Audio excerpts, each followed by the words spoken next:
우리는 뭐 이렇게 참 그 음악을 들으면서 이런 시간을 보내지만 이 지구 어딘가에는 끔찍한 재난들이 계속이 되고 있습니다.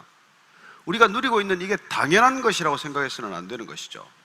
저와 여러분들이 이렇게 예배를 드릴 수 있다는 것, 또 우리가 함께 이렇게 기쁨을 나눌 수 있다는 것, 이게 우리의 늘 일상일 수는 없다는 것입니다. 아마 이 시간 현재 가장 끔찍한 어떤 현장이 있다면 어딜까요? 이 지구상에서 지금 가장 끔찍한 어떤 그런 곳이 있다면 격렬한 전쟁이라든지 내전을 겪고 있는 아프리카 땅일까요? 아니면 뭐 마약 사범들이 우글거리는, 그래서 그들 간에 어떤 영토권을 놓고 싸우는 남미 쪽일까요? 아니면 IS가 뭐 또 다른 테러를 준비하는 중동 땅일까요? 지금 여러분들이 어디가 이 지구상에서 가장 끔찍한, 가장 이렇게 잔인한 그런 장소라고 생각을 하세요? 격렬한 싸움이 일어나는 곳, 이 시간에 저는 바로 그런 장소가 우리의 내면 세계라는 것을 우리가 놓쳐서는 안 됩니다. 이 세상에 어떤 끔찍한 장소나 어떤 격렬한 전장터보다도 가장 격심한 고통이나 싸움이 벌어지고 있는 것은 바로 우리의 내면 세계라는 것이죠. 우리의 속입니다. 여러분, 밖에 일어난 일들은 다 우리 안에서 일어난 일들의 투영이에요. 이 안에서 일어나고 있는 끔찍한 일들을 우리가 펼쳐놓는다면 아마 다들 기절할 거예요. 저렇게 멀쩡한 사람이 저런 고민을 하고 있다는 말인가? 어쩌면 저렇게 교양 있는 사람들이 생각하는 그 안에 내면은 저렇게도 추악한 모습이란 말인가? 우리의 속은 그런 거예요. 속사람이란. 그래서 성경의 한 선지자는 인간의 만물보다도 가장 부패한 것이 이 마음이라고 말합니다.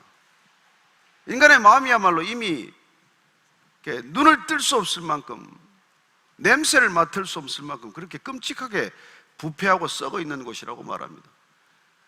가장 끔찍한 곳이에요. 반면에 또 이 마음은 여기서 생명이 난다고 말합니다. 우리의 이 마음 가운데 생명이 있다는 말씀을 성경은 기록해 놓고 있어요. 잠언 말씀인데 한번 같이 읽어보실래요? 잠언 말씀 4장 23절인데 한번 같이 읽읍시다. 시작. 모든 지킬 만한 것 중에 더욱 내 마음을 지키라. 생명의 근원이 이에서 남이니라. 여러분, 생명이 우리의 마음에 있다고 말합니다. 우리의 생명, 우리의 죽음, 우리의 모든 것들이 이 마음 속에 있다고 말하는 것이죠. 그래서 많은 종교들이 마음을 들여다보고 마음을 수양하고 마음을 새롭게 하는데 관심을 기울이게 됩니다. 우리의 마음이야말로 어떤 곳인지를 우리가 날마다 들여다보는 그런 성찰의 시간이 없다면 우리는 아마 점점 더 끔찍한 존재가 되어가겠죠. 그래서 우리가 이 시간 가장 어렵고 힘든 상황들이 지구 도처에 곳곳에 인간이 저질러 놓은 상상할 수 없는 그런 끔찍한 현장들이 있지만 사실은 그 모든 것들이 우리 이 내면에서 비롯된다는 것이죠. 따라서 우리가 지금 이 시간을 통해서 참된 의미를 추구하는 그런 여행을 떠났습니다마는 우리의 진정한 의미란 무엇인가? 우리가 추구해야 할 궁극적인 가치나 의미란 어디 있단 말인가? 그런 여행을 시작했지만 사실은 그 모든 여행이 우리의 이 내면 가운데 있다는 것입니다. 추석 연휴가 시작되면서 많은 사람들이 여행을 떠났어요. 지금은 어디 가족들이 모이는 시간보다도 어떻게 보면 더 조금 여유 있는 시간, 쉼을 찾는 시간, 그런 시간을 찾아서 여행을 떠났지만 그러나 어떻게 보면 여행길에서 우리는 뭘 다시 발견하고 올까요?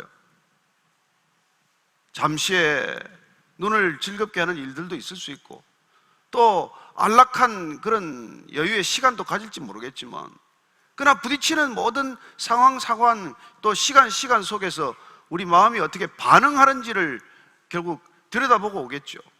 거기서 또 싸우는 사람, 저는 신혼여행 갔다가 돌아오면서 바로 이혼한 사람도 봤어요.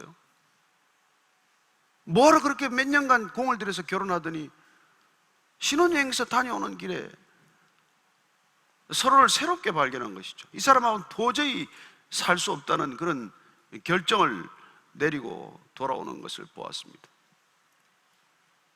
저는 우리가 오늘 이 저녁에 다시 한번 이 의미를 추구하는 삶, 도대체 우리가 추구하는 이 생애의 의미란 어디 있는 건가요?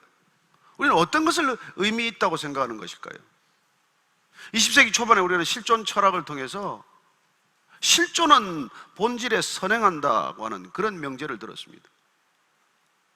그래서 인간의 어떤 본질보다도, 형이상학적 본질보다도 우리는 이 땅에 던져진 실존에 더 많은 관심을 기울였지만 결론은 뭘까요? 그 많은 실존주의 철학자들이 우리에게 던져준 질문은 사실은 그들의 삶으로 드러냈어요. 자살하거나 허무한 삶의 그 모습들을 우리에게 비춰주었을 따름이죠. 왜 그런 일이 일어날까요? 실존주의자들이 철학했던 건 무엇입니까? 무슨 답을 얻고자 한 걸까요? 그렇습니다. 내가 내 인생의 주인으로서 내가 내 삶을 결정할 수 있는 결정권, 그것이 이루어져 가는 것이야말로 실존적인 모습이라고 생각을 했지만, 그러나 과연 우리는 우리 자신의 주인일까요? 아니면 우리는 누군가 우리를 끊임없이 이끌어가는 존재일까요? 우리는 이 질문에 정직하게 맞닥뜨리지 않으면 궁극적인 답을 놓치게 됩니다. 저와 여러분이 오늘 저녁에 나는 내 인생의 주인인가? 아니면 내 인생의 주인은 누군가 다른 존재가 있는가? 여러분, 이게 신앙의 분기점이에요. 여러분 자신이, 내 인생의 주인은 나 자신이다. 우리 인생을 결정하는 신은 죽었다. 그렇게 말했던 니체가 죽었지 신이 죽었을까요? 저는 이 모든 것들이 우리가 추구하는 이 의미를 찾아가는 작업, 탐구의 과정, 이런 것들이 뿌리 깊은 하나의 질문에서 비롯된다는 것을 우리는 알게 됩니다. 내가 만약 내 던져진 존재라면, 철학이 말하듯, 실존주의자가 말하듯 그렇게 우리가 던져진 하나의 의미 없는 존재라면 우리는 어디서 의미를 찾을 수 있겠어요? 우리가 이 땅 가운데 우연히 존재한다면 우리는 무슨 의미를 우리가 찾을 수 있을까요? 그냥 이 땅에 왔다가 그냥 떠날 뿐인데, 살아있는 순간순간에 쾌락만을 우리가 의미로 찾는다면 우리는 무슨 답을 과연 얻을 수 있을까요? 성경은 그렇게 말하지 않습니다. 성경은 유일한 책입니다. 내가 내 주인이 아니라는 것을 공개적으로 선언하는 거예요. 우리는 사춘기에 있던 아이들하고 갈등을 많이 빚습니다. 이 아이들이 주로 빠지는 게 게임이거든요. 그 게임에 빠진 아이들은 자기 시간과 자기 모든 결정권이 있다고 주장을 합니다. 부모는 그걸 지켜볼 때마다 가슴이 그냥 타는 듯해요. 저 아이가 저런 데 빠져서는 안 되는데, 그 아이를 어떻게든지 게임에서 건져내고자 하지만 아이는 빠져나오지 못합니다. 그리고 부모가 그 아이를 건져내고자 할수록 아이는 강하게 저항합니다. 대답은 뭘까요? 내버려 두라는 거예요. 나는 내 주인이라고 주장하는 것입니다. 부모는 목청껏 소리치고 싶어요. 너는 너 주인이 아니야. 사실은 부모 입장에서는 내가 너 주인이야 이렇게 말하고 싶지만, 그렇게 말하면 여러분 관계가 끝납니다. 그렇게 말도 못해요. 그러나 성경은 그렇게 미지근하게 말하지 않습니다. 성경은 분명하게 말씀하고 있습니다. 너 인간아, 내 주인은 나다. 이걸 분명히 밝히고 있는 유일한 책입니다. 그래서 보기 싫은 거예요. 우리가 점점 죄의 속성 속으로 빠져들면서 신으로부터 도망가기를 원하고 하나님으로부터 벗어나기를 원하는, 우리가 신으로부터의 자유, freedom from God, 그걸 추구하는 인간의 자유의지는 끊임없이 이 반성경적이 될 수밖에 없는 것이죠. 창조, 그런 소리 하지 말라는 것입니다. 그렇습니다. 과학이 그것을 점점 더 뒷받침하고 있습니다. 그러나 과학이 모든 것을 밝혀줄까요? 아니요. 과학은 드러난 것밖에 설명하지 않습니다. 현상적인 것밖에 설명하지 않습니다. 현상의 이면에 있는 본질을 과학은 말하지 못합니다. 오늘 그래서 우리가 나는 도대체 누구의 것인가? 이걸 한번 오늘 성경을 통해서 확실히 한번 다시 짚어보고 가자는 것이죠. 오늘 우리가 한번 읽을 또 말씀은 고린도전서 사도 바울의 말씀이긴 하지만 6장 말씀 19절 20절 말씀 한번 같이 읽겠습니다. 자, 사도 바울이 이렇게 얘기합니다. 자, 시작. 너희 몸은 너희가 하나님께로부터 받은 바 너희 가운데 계신 성령의 전인 줄을 알지 못하느냐? 너희는 너희 자신의 것이 아니라 값으로 산 것이 되었으니 그런즉 너희 몸으로 하나님께 영광을 돌리라. 사도 바울은 이걸 깨달은 사람이에요. 그럼 원래 하나님을 믿는 사람이었지만 자기 인생을 자기 결정권으로 살았던 사람이에요. 그러나 그가 어쩐 일인지 예수 그리스도를 만났습니다. 그리고 그는 내 인생의 주인이 우선 내가 아니라는 것을 알았지만 내 안에 계신 분이 누군지를 알게 된 사람이에요. 내 안에 있는 존재를 발견한 사람입니다. 여러분 안에 누가 있는지를 여러분 아십니까? 내 가치는 내가 결정하는 것이 아니라 내 안에 계신 존재가 내 가치를 결정한다는 것입니다. 이게 신앙의 뿌리예요. 여러분, 청와대는 기와가 푸른 집이라서 기와 푸른 집 지으면 다 청와대가 되는 것입니까? 아니에요. 대통령이 살아야 청와대가 되는 거예요. 거기 뭐 국회의장이 살거나 무슨 대법원장이 산다고 청와대가 되지 않습니다. 대통령이 살기 때문에 청와대라는 이름이 합당한 것이죠. 내가 푸른 기와집을 짓는다고 그 집을 청와대라고 누가 불러주지는 않을 거예요. 백악관도 마찬가지겠죠. 그렇습니다. 제외 공간에 가면은 한국 대사관이 있어요. 거기는 해외에 주재하지만 거기에 누가 사느냐에 따라서 그 땅조차도 한국 영토로 인정받게 됩니다. 한국 대사가 그 공간에 살면 그 대사관은 대사관이라는 이름을 얻게 되고 그 땅은 미국에 있건 영국에 있건 일본에 있건 심지어 중국에 있건 한국 영토로 귀속이 되는 것이죠. 그렇습니다. 그 안에 누가 있는가에 따라서 그 모든 것이 결정되는 것입니다. 그러니 저와 여러분들의 가치는 내가 결정한다고 주장하지만 사실은 내 안에 있는 어떤 존재에 의해서 내 가치가 결정되는 것, 이게 여러분 신앙의 뿌리라는 것입니다. 내 안에 지금 사도 바울은 성령이 계시다, Holy Spirit, 그분이 내 안에 계시기 때문에 내 가치는 그분이 기거하는 집으로서의 가치를 지닌다는 것입니다. 여기에 성령이라는 말에 좀 익숙지 않은 분들이 많이 계시겠지만 그런 분들은 귀신이라는 얘기를 들어도 아마 불쾌감이 있을지 모르죠. 그러나 인간만이 영적인 존재입니다. 짐승은 혼적인 존재이지 영적인 존재는 아니에요. 성경만이 인간이 하나님이 불어넣으신 영으로 영적인 존재가 되었다고 말합니다. 이 영은 하나님으로부터 비롯된 것이고 하나님의 형상과 모양을 드러내는 본질이라고 말해주는 것이죠. 그 본질이 우리 안에 있으면 그 본질이 기거하게 되면 우리는 그 형상이 점점 드러나는 것입니다. 사도 바울이 내가 성령의 전이다, 이 성령의 전이 되기 위해서 예수님께서 값을 치르셨다, 그분이 나를 위하여 대가를 지불했다, 이걸 그가 확연히 깨닫고 나서 그의 인생은 완전히 바뀌게 됩니다. 그가 추구했던 이때까지의 의미는 오간데가 없어지고 그리스도가 나를 값주어 샀다는 그 새로운 아이덴티티 때문에 그는 놀랍게도 전혀 다른 인생을 살기 시작하는 것이죠. 우리 안에 누가 있는지를 안다면 우리는 달라집니다. 아무것도 없다, 허무하겠죠. 내 쾌락만이 나를 이끌어갈 뿐이겠죠. 내 욕망만이 나를 이끌어가는 존재가 될 것입니다. 그러나 내 안에 누군가 계시다, 그분이 내 존재의 가치를 결정한다, 그분에 따라서 내 의미 체계가 형성이 된다, 이걸 우리가 점점 깨달아가는 것이 신앙 안에서의 성장과 신앙의 성숙이라고 말하는 것입니다.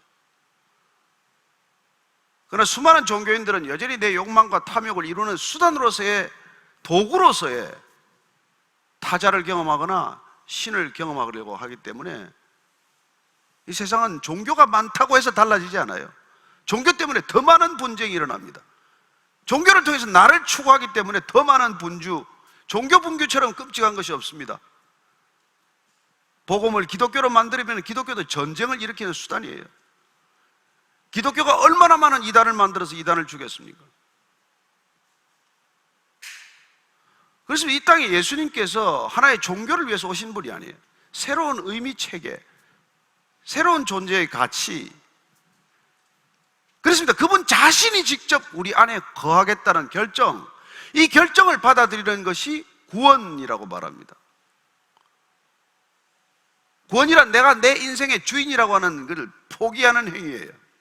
내 안에 들어오신 분이 내 인생의 주인이다를 인정하는 것이 구원입니다. 그때 우리는 전혀 다른 의미 체계를 갖게 되는 것이죠. 나는 더 이상 던져진 존재가 아닙니다. 나는 시작과 끝이 있는 존재가 되고, 나는 의미와 목적을 지니는 존재가 된다는 것입니다. 그때 우리는 근원적인 허무로부터 벗어나는 것을 경험하는 것이죠. 그때까지 인간은 방황하게 됩니다. 끝없는 방황을 계속하는 것이죠. 혹시 오늘 이 밤이라도 그런 방황이 여러분에게 있다면 저는 그 방황에 종지부를 찍는 밤이 되기를 축복합니다. 그렇습니다. 당신의 인생의 주인이 당신입니까? 아니면 성경이 말하는 하나님이 인생의 주인입니까?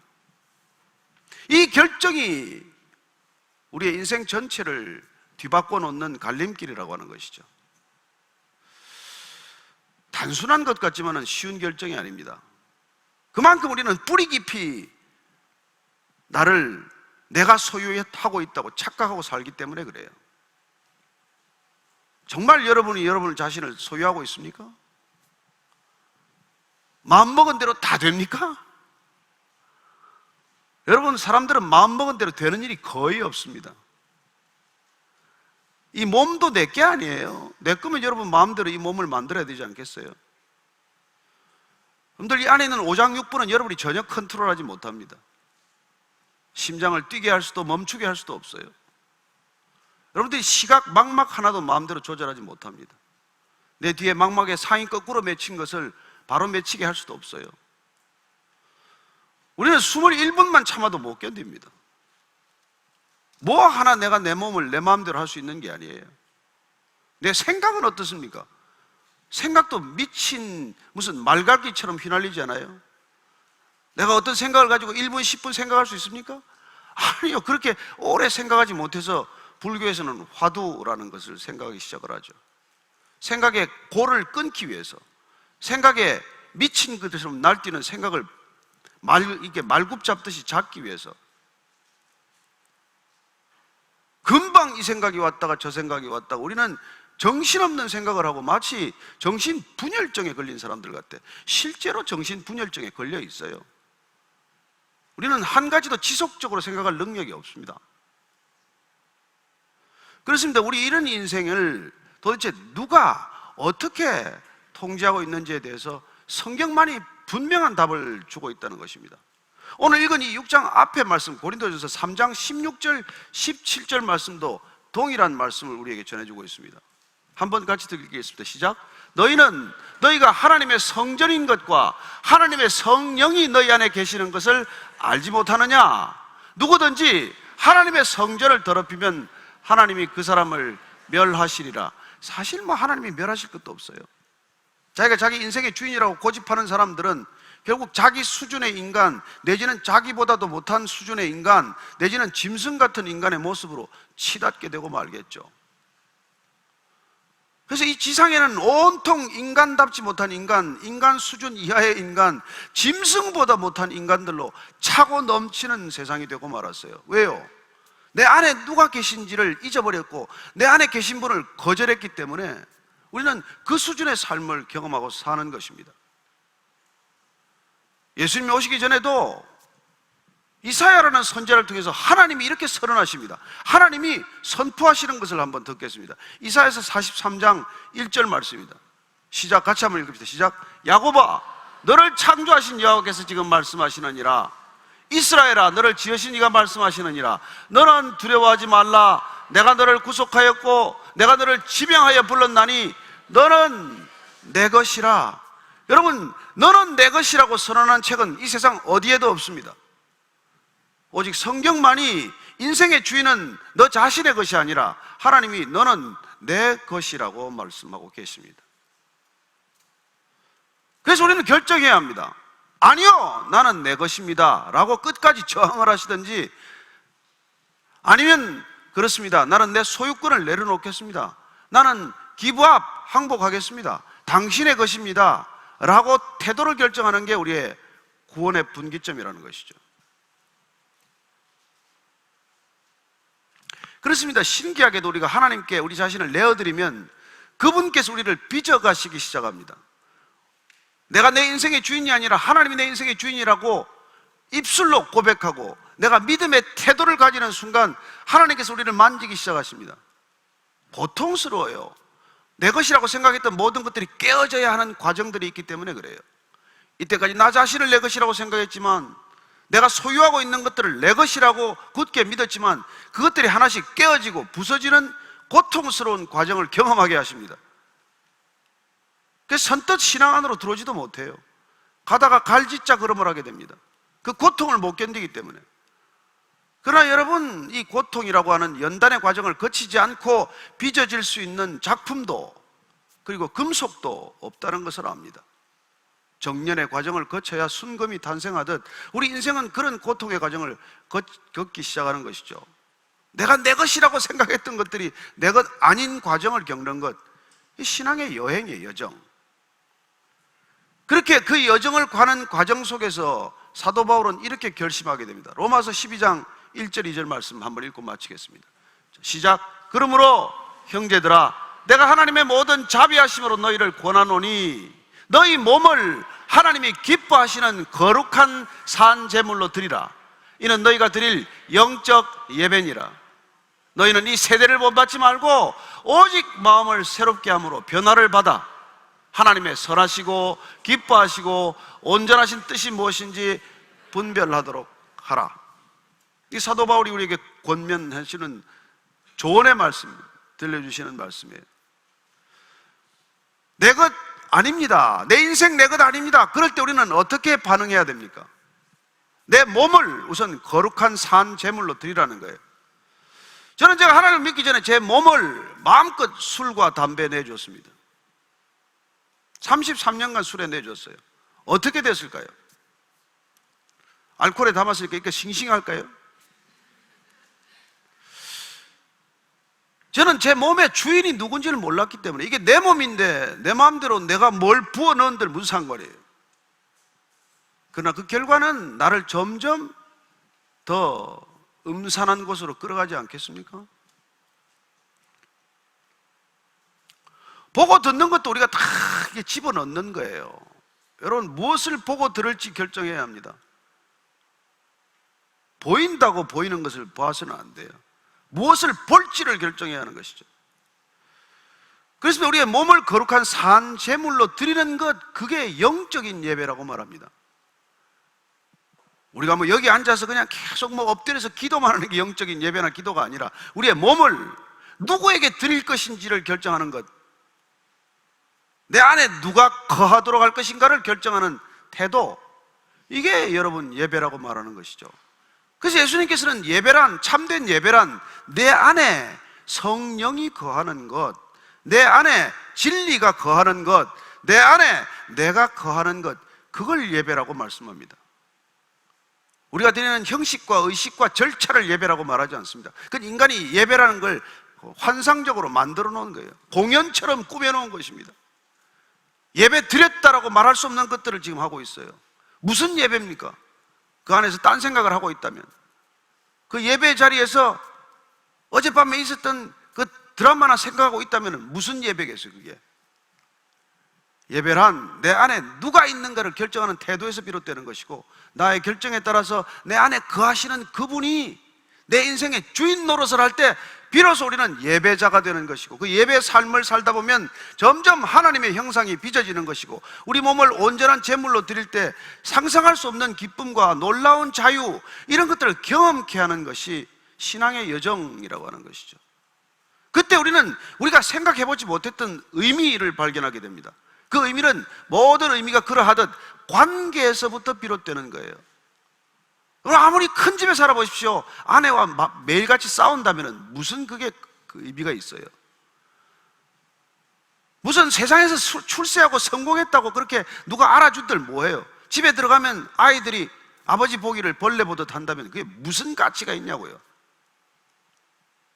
그렇습니다. 우리는 관계로부터 의미가 시작된다는 걸 놓치기 때문에 행위로, 소유로, 현상으로 의미를 찾는 것이죠. 내 안에 누구와 관계를 맺을 것인가를 결정하는 것으로부터 우리는 이웃과의 관계도 결정이 되고 나와 나 자신과의 관계도 새롭게 정리가 되고, 그리고 우리는 비로소 의미를 추구할 수 있는 바른 의미관을 갖게 되는 것이죠. 저는 이 세상이 잃어버린 의미를 되찾게 해주기 위해서 주님이 오셨다고 믿습니다. 하찮은 것들로 살아가는 이 인간에게 진짜 소중한 것, 값진 것, 가치 있는 것을 알려주시고자 하는 것이죠. 그게 사랑입니다. 사랑은 절대로 값 없는 것을 주지 않습니다. 사랑하는 사람에게 싸구려를 주지 않습니다. 사랑하는 사람에게는 내 전부를 주고 싶은 법이에요. 가장 값진 것을 드리고 싶은 것입니다. 그걸 받은 사람은 다시 그렇게 되돌리는 삶을 사는 것이죠.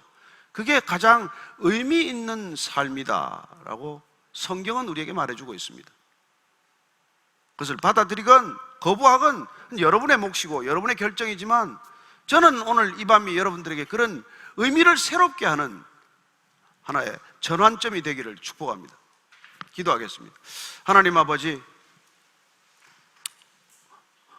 나 자신이 내 것이 아니라 성령이 거하시는 성령의 전인 줄 알았사오니 주님께서 우리를 날마다 인도해 가시고자 할 때 순종하며 함께 동행하는 아름다운 동행이 되게 하여 주옵소서. 그 동행을 통해서 수많은 잃어버린 영혼들과도 동행할 수 있는 귀한 믿음의 통로가 생기게 하여 주옵소서. 오늘 이 밤이 그렇게 찾아오신 주님을 받아들임으로 우리가 함께 동행하기를 결정하는 귀한 의미 있는, 의미로 차고 넘치는 그런 시간과 밤이 되게 하여 주옵소서. 예수님 이름으로 기도합니다. 아멘. 아멘. 그래도 뭐 2주 만에 왔는데 박수라도 한번.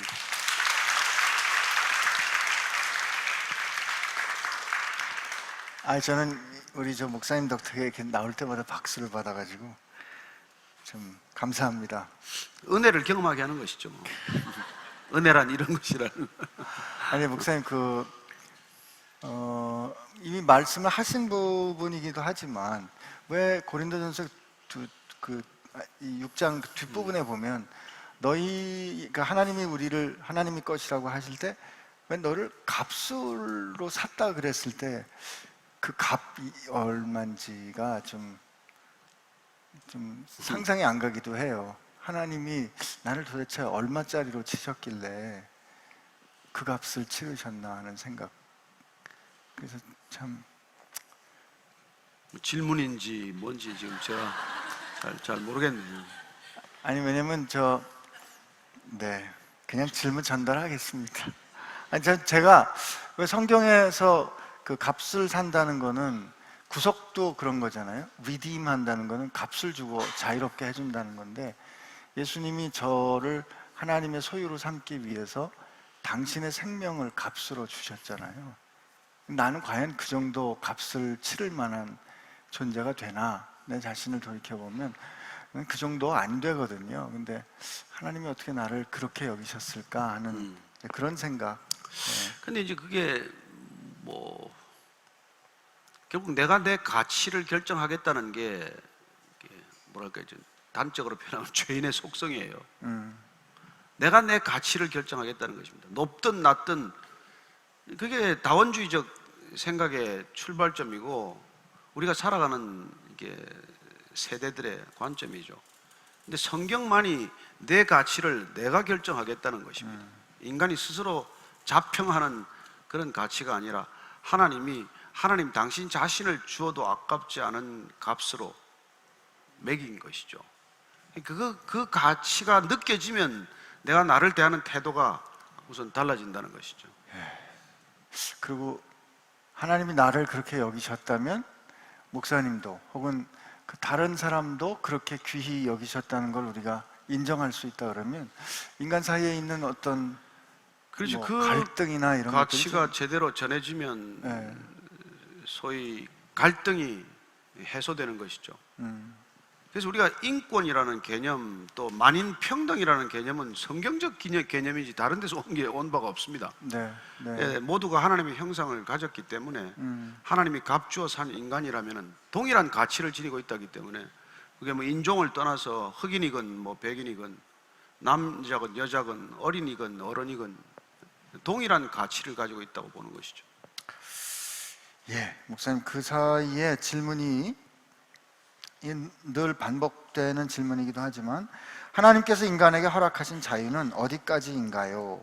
무슨 일을 할지 선택할 때에도 주님이 정해놓으신 뜻과 길이 있는 건가요? 라는 질문입니다.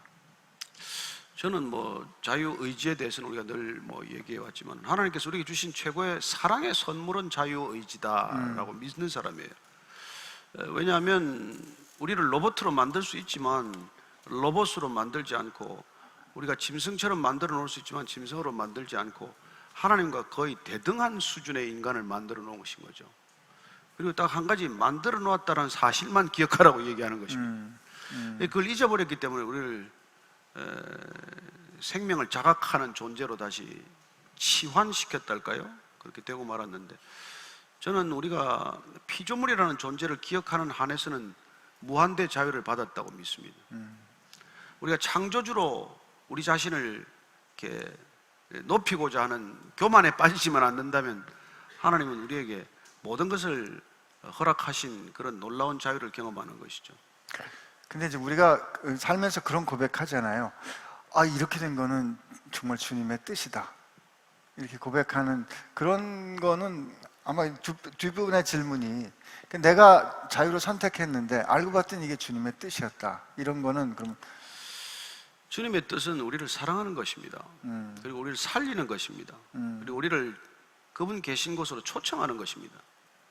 그래서 우리가 하나님의 뜻에 대해서 너무나 혼란스럽기 때문에 저는 성경을 반드시 읽어야 한다고 믿는 사람이에요.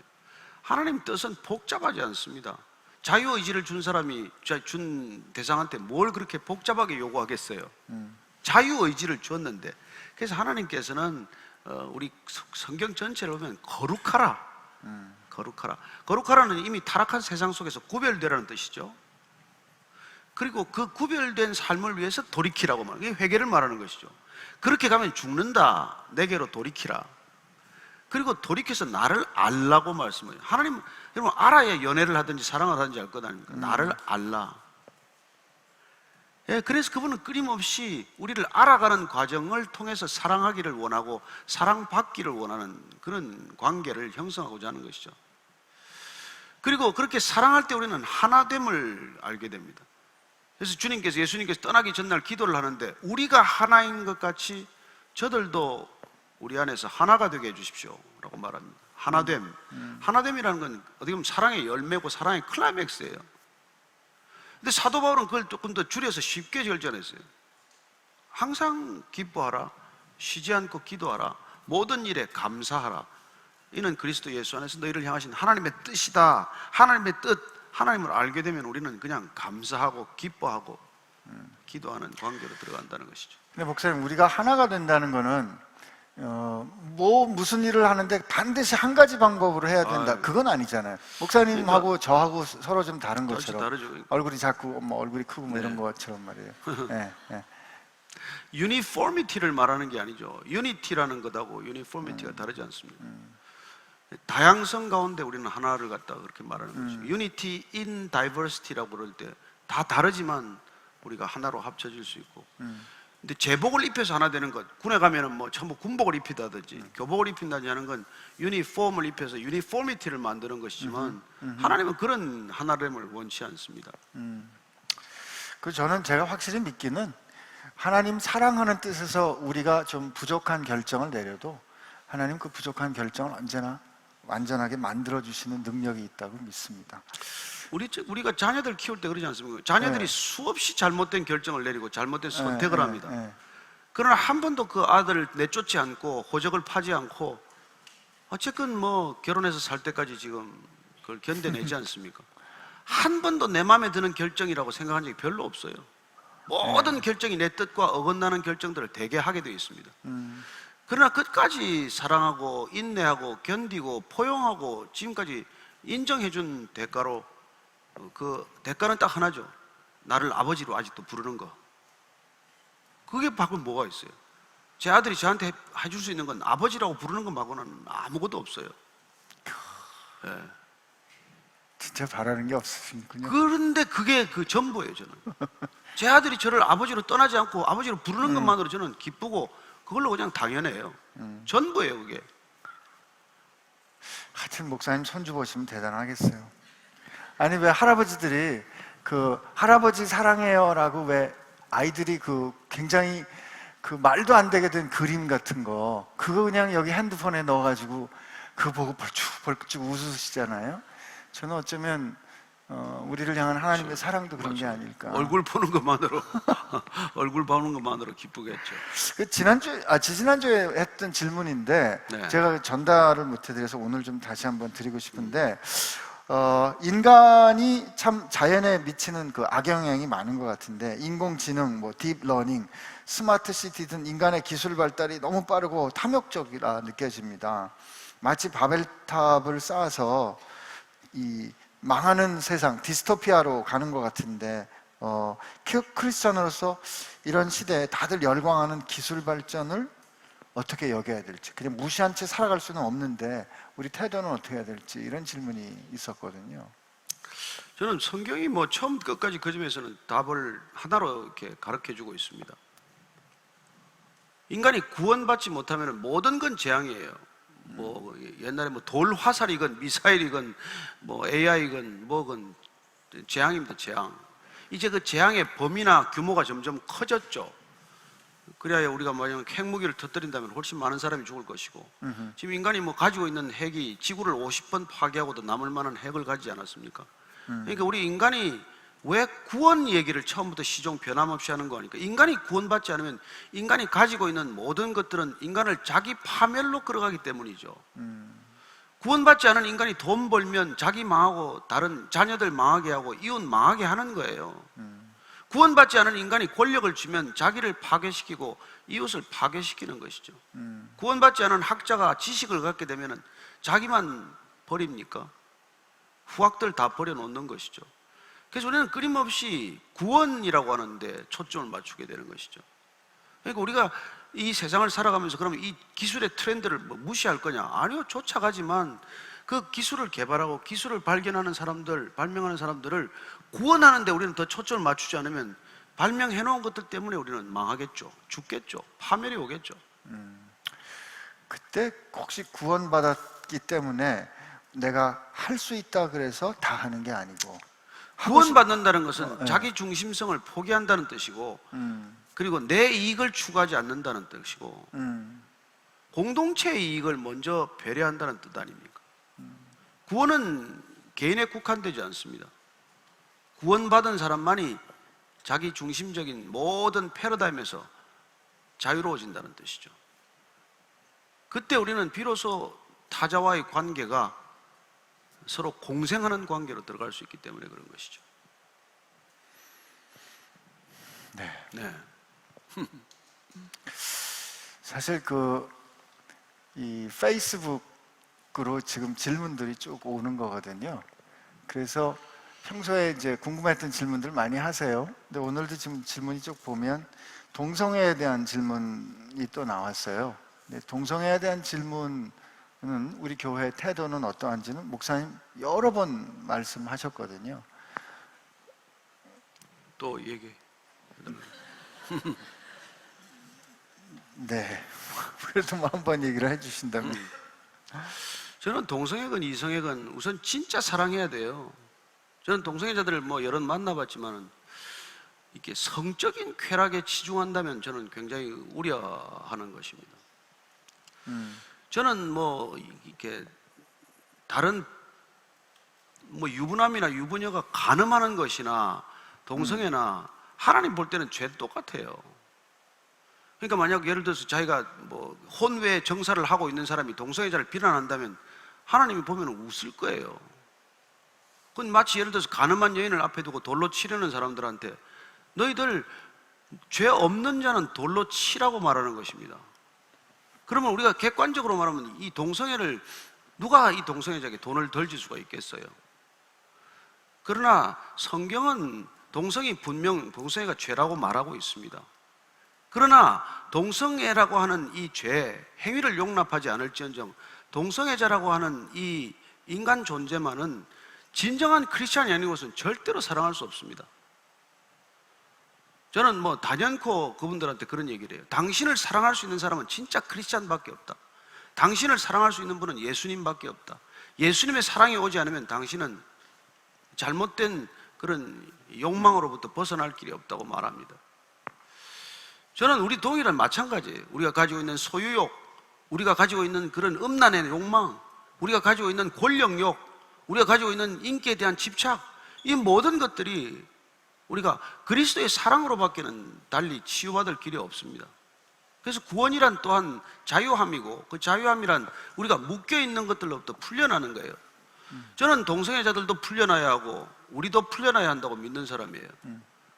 나는 동성애는 분명 죄라고 말하지만 동성애를 죄인이라고 비난하지는 않습니다.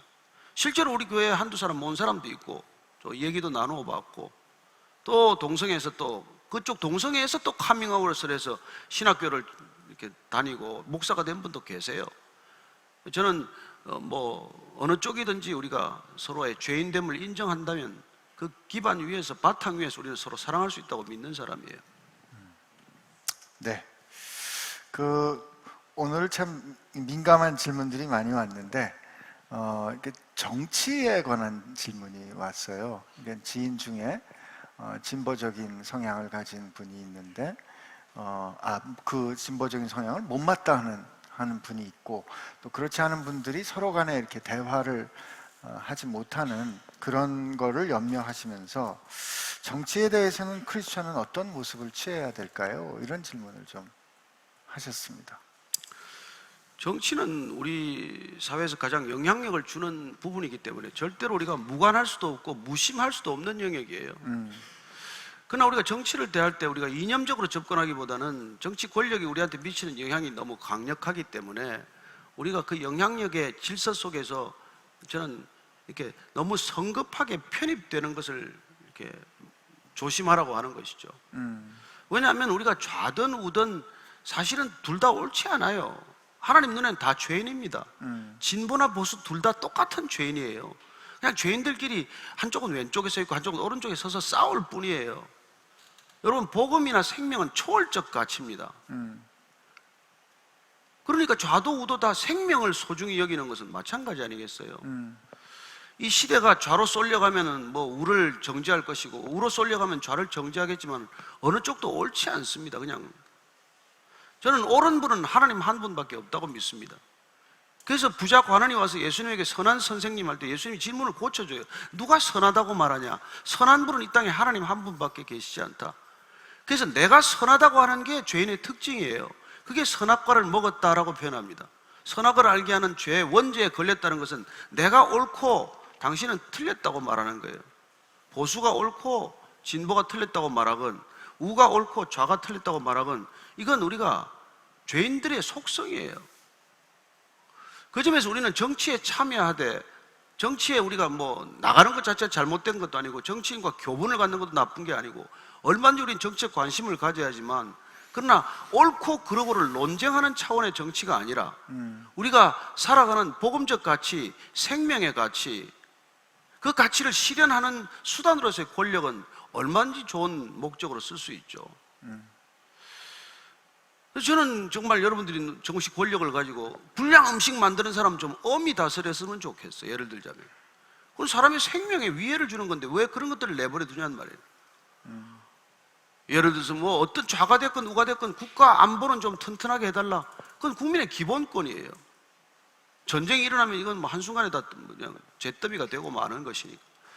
저는 우리가 정치적 이념을 가지고 이렇게 논쟁하는 것을 지극히 우리가 조심해야 된다고 믿습니다. 이즘이라고 붙은 것은 옳다는 뜻이 아니에요. 캐피탈리즘이건 커뮤니즘이건 소셜리즘이건 어떤 이념이든 이즘이든 인간의 생각일 뿐입니다.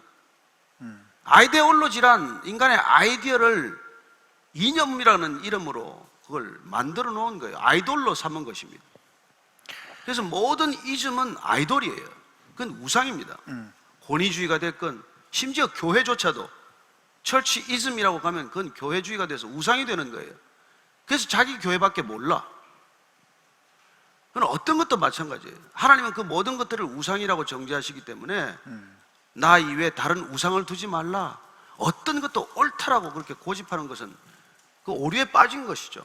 근데 우리가 살면서 왜 이렇게 어느 편에 딱 들면 그냥 그 편에 딱 들면 그 생각이 편하잖아요.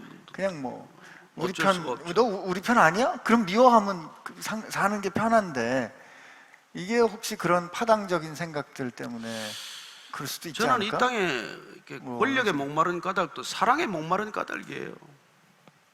사랑의 대체제가 권력입니다. 사랑하지 못해서 권력적이에요. 그리고 사랑하지 못하기 때문에 권력적이 되는 것입니다. 부부간에 사랑할 때는 아무것도 문제가 되지 않아요. 그러나 사랑이 식으면 권력적이에요. 누가 이 집에 말빨이 세냐는 거예요. 부모가 자녀를 사랑할 때는 아무 문제가 없습니다. 자녀를 사랑하지 않기 때문에 자녀를 권력적으로 대하는 거예요. 예수님은 이 땅에 오셔서 권력이라는 큰 흐름을 사랑이라는 흐름으로 바꾸신 분이에요. 그게 십자가입니다. 예수님은 권력적으로 문제를 해결하지 않고 본질적으로 문제를 해결하기 위해서 십자가를 지신 거예요. 그래서 우리가 무슨 정치 분야에 나가서 활동도 하시고 하셔야지만 권력을 장악해가는 과정이 정치가 아닙니다. 정치란 인간을 품고 사랑하는 과정이 되어야지 권력으로 지배하고 통제하고 다스리는 과정에서는 안 된다는 것이죠. 그런 거 보면 누구죠? 그 윌버포스의 그 삶이 그런 사람들이 뭐 우리는 전형적인 퍼블릭 서번트죠. 권력으로 나아갔지만 권력을 주장하지 않고 본인이 섬기는 자의 위치, 종의 위치에 갔기 때문에 우리는 공복이라고 말하죠. 공무원들을 공복이라고 말하지 않습니까? 퍼블릭 서번트라고. 그건 그리스도의 가치가 전해진 사람들에게만 가능한 일이지, 안 그러면 다 그분들은 군림하는 사람이지 어떻게 퍼블릭 서번트겠어요? 네. 참 오랜만에 고향에 갔는데, 고향 교회에 갔나 봐요. 갔는데 목사님 설교가 마음에 와닿지 않는 거예요. 네. 그런데 교인은 자꾸 많아지는 것 같고, 이분이 보시기에 목사님이 마일리지를 쌓아야 된다고 얘기하시는 것 같은데, 이럴 때는 어떡할까요? 떠나세요. 떠나십니다. 왜 고민이 많아 그렇게? 아니 잠시 고향, 아니 그러면서 사실은 아니 또 그 고향 교회 다닐 것도 아니잖아요. 근데 그리고 그 목사님을 불쌍히 여기고 기도해 주세요. 그렇지. 제발 설교 좀 성경적으로 하게 해주세요. 그러면 설교가 바뀔 줄로 저는 믿습니다. 네. 아니면 근데 이 목사님이 숫자가 자꾸 느는 게 데로- 염려되는. 예? 그런 데서 숫자가 아니 여러분 교회도 마케팅 잘하면 성도가 늘지요.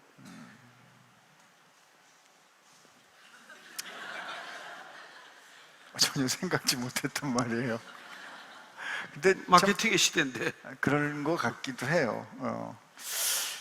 이거 오늘 마지막 질문인 것 같은데, 어쩌면 오늘 주셨던 말씀을 다시 한번 요약을 부탁하는 말씀이기도 합니다.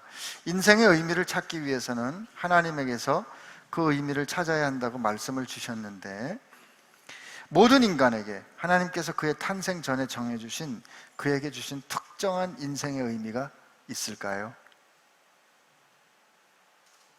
하나님은 모든 사람을 사랑하십니다. 저는 사랑에 눈 뜨는 과정이 인간의 본질적인 소명이라고 생각을 해요. 사랑에 눈 뜨는 것, 사랑할 줄 알고 사랑받을 줄 아는 사람이 되는 것, 그 이상의 가치는 없습니다. 사실은 성경 전체를 쥐어짜면 한 단어, 사랑이라는 단어밖에 안 나온다고 그러지만은 그렇습니다. 하나님이 인간과 관계 맺는 방식은 그 이상도 그 이하도 아니에요. 사랑하기 때문에 우리를 이 땅에 지으셨고 존재하게 하시고 또 돌아오게 하시는 것이죠. 아멘. 오늘 질문 여기까지 다 마쳤습니다. 저는 오늘 목사님 말씀이 이렇게 답이 나올 거라고 생각 못 했었는데, 그 의미는 하나님이 우리를 사랑하시는 거다라는 말씀인데, 우리는 하나님이 나를 향하신 뜻이 어떤 컨텐트로 정해져 있는 것처럼 생각하기 쉽잖아요. 근데 변하지 않는 사실은 하나님이 나를 사랑하신다는 거고, 하나님하고 나는 자유로운 의지를 가지고 끝없이 대화하고 사랑하는 관계 가운데 우리와 하나님 가운데 만들어가는 이야기는 하나님의 은총과 인도하심 가운데 날마다 새롭게 성장하고 달라지지 않을까, 이런 생각 해봅니다. 그런 뜻을 향해서 우리가 기대를 가지고 꿈을 가지고 나가는, 설레는 마음으로 기대하는 게 더 어떨까? 기도할까요? 네, 하여튼 추석 연휴 동안 더 많이 사랑할 수 있게 되기를 바랍니다. 싸우지 마시고. 싸우지 마시고. 하나님 감사합니다. 오늘 우리를 얼마나 하나님께서 귀히 여기셨는지 다시 한번 깨닫게 해주셔서 감사합니다. 우리 스스로 높게 여기든 우리 스스로 무가치하고 부끄럽게 여기는 그런 태도이든 둘 다 하나님 앞에서 잘못이고 교만한 것이라는 거 새롭게 배웁니다. 하나님께서 나를 예수님의 생명으로 값주어 사시기에 충분하다 여기셨다면 그렇게 여기신 하나님의 평가를 받아들일 수 있는 저희들 되게 하여 주옵소서. 그리고 그렇게 받은 사랑으로 누군가를 사랑할 수 있도록 해주시고, 내 것이 아님을 기억하고 우리의 인생을 통하여서 나를 그렇게 귀히 여기신, 우리를 그렇게 귀히 여기신 하나님의 영광을 위하여 사는 저희들 되게 하여 주옵소서. 추석 명절 동안에 특별히 우리를 통하여 이루어 가시는 하나님의 사랑을 우리가 기대합니다. 주님, 전에 경험하지 못했던 놀랍고 아름다운 일들을 허락해 주옵소서. 이제는 우리를 위하여 그 생명을 주어 우리를 사신 예수님의 은혜와 예수님으로 하여금 그렇게 하기를 원하셨던 하나님 아버지의 사랑하심과, 그리고 그것이 하나님의 뜻이요 예수님의 행하심임을 우리 가운데 살아서 증언해 주시는 성령님의 역사하심이 이제 내 것이 아니라 하나님의 소유인 존귀한 삶을 새롭게 살기로 결심하는 사랑하는 지체들 가운데 함께 하시기를 주의 이름으로 축원하옵나이다. 아멘.